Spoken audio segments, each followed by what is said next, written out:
በስመ አብ ወወልድ መንፈስ ቅዱስ አሐዱ አምላክ አሜን።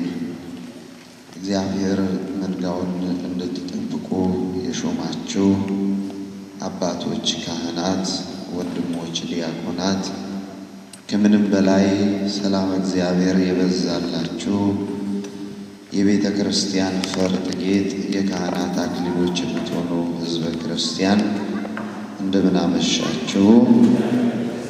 ምሕረቱን ከኛ ያላራቀ እስከዚች ሰዓት እየወደደና እየጠበቀን ሁሌም የኛ መዳን የሚናፍቀው ቅዱስ አባት እግዚአብሔር አሁንም መዳናችን ናፍቆት ከሰዓት ሁሉ መርጦ ይህችን ሰዓት ከቀናት ሁሉ መርጦ ይህችን ቀን ስለሰጠን ኃያሉ ስሙ የተመሰገነ ይሁን። የአምላክ የወላዲተ አምላክ ምልጃና ጸሎት አይለየን። የፍቅር ባለቤት የሰላም ንጉሥ ሰላማዊ ኢየሱስ ክርስቶስ ቃሉን ሰምተን ወደ ሕይወት ተግብረነው ወደ ረፍት የምንወጣበትን ቅዱስ መንገድ እርሱ በቸርነቱ ይምራን። እንግዲህ ሁሌም እግዚአብሔር ለልጆቹ የተለየ ነገር አለው። የተለየ ነገር ያዘጋጃል።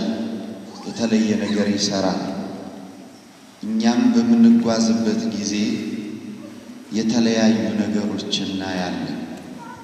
ከዚያም የተነሳ አለ ቅዱስ ጳውሎስ ልባችንን በብዙ ነገሮች እናማጥናለን አለ። ክርስትናችሁ ሕይወታችሁ የሚለካው በእግዚአብሔር ቃል ነውና ሁልጊዜም ለሕይወታችን የእግዚአብሔርን ቃል ማስቀደም አለብን። የእግዚአብሔርን ቃል ስናስቀድም ሁልጊዜ እግዚአብሔር ቸርነቱን፣ እግዚአብሔር ምሕረቱን፣ እግዚአብሔር ይቅርታውን ይልካል።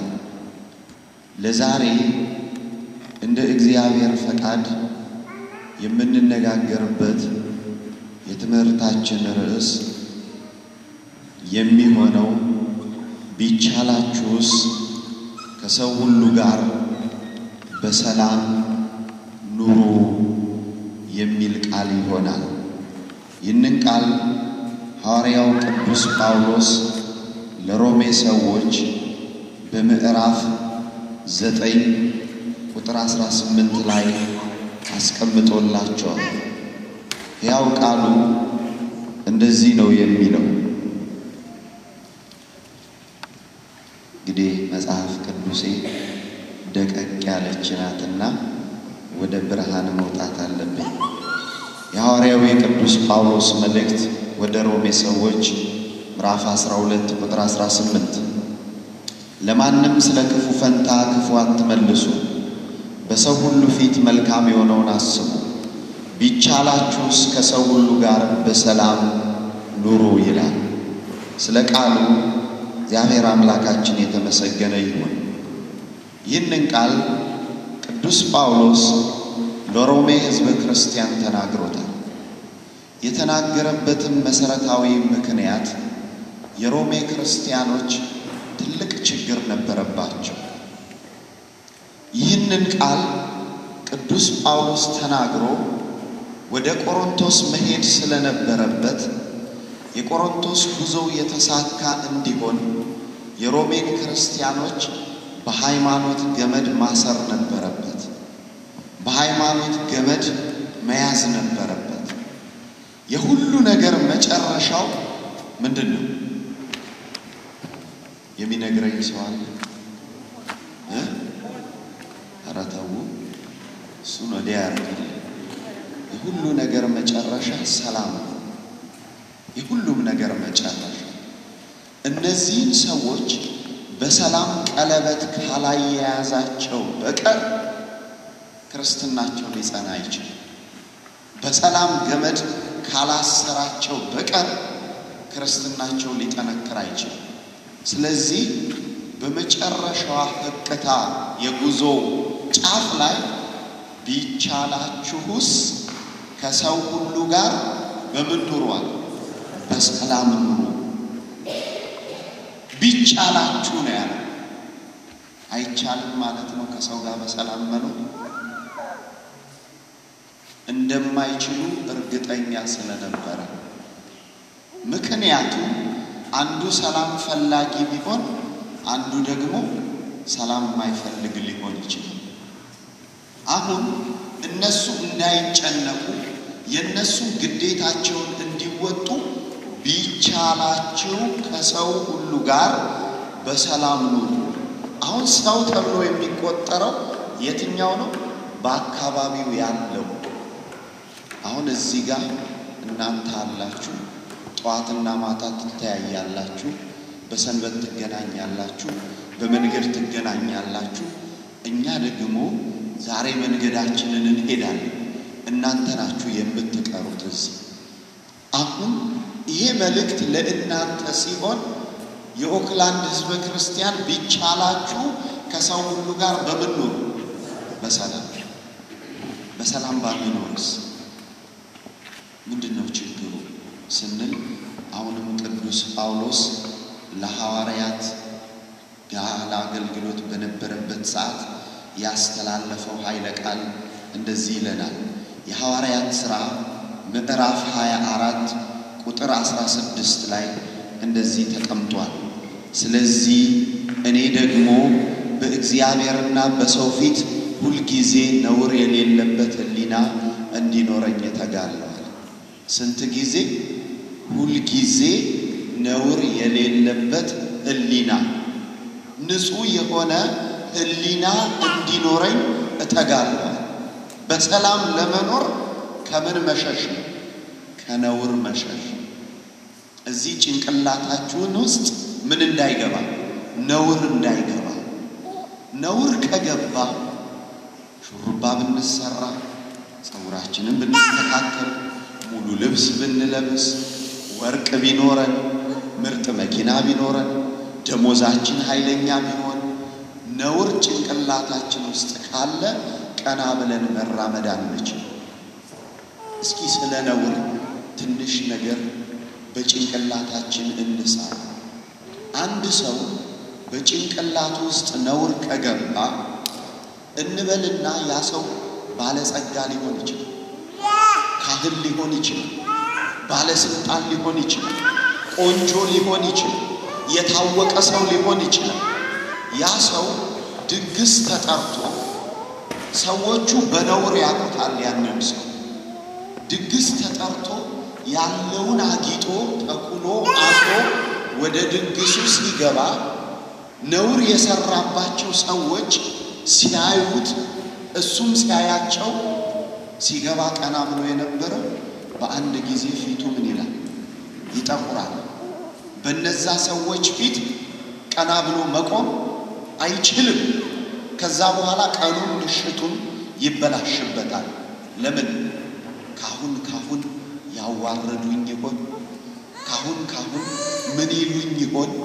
ካሁን ምን ባል ይሆን ብሎ እንደተሸማቀቀ ኩምሽሽ እንዳለ ተቀምጦ ቀና ሳይል ይወጣል። ድግሱ ይጣፍጥ ይምረን አያውቅም። ለሱ በዛ ሰዓት ትልቁ እረፍት ያንን ቦታ ምን ብሎ መሄድ ነው? ጥሎ መሄድ ነው። ስለዚህ ከብዙ ነገር የሚያርቀን ሕሊናችን ውስጥ የገባው ነገር። አሁን ወደ ኋላ ተመለሱና ሕሊናችሁን መርምሩ። ልብሳችንን አውልቀን ቢጃማ ቀይረን ወደ አልጋ ልንሄድ እንችላለን። ልብሳችንን እንጂ ሕሊናችንን ግን አላወለቅነው። ስለዚህ ስንተኛ ይቀነቅነናል። ጠዋት ቀይረን ነድተን ልንወጣ እንችላለን።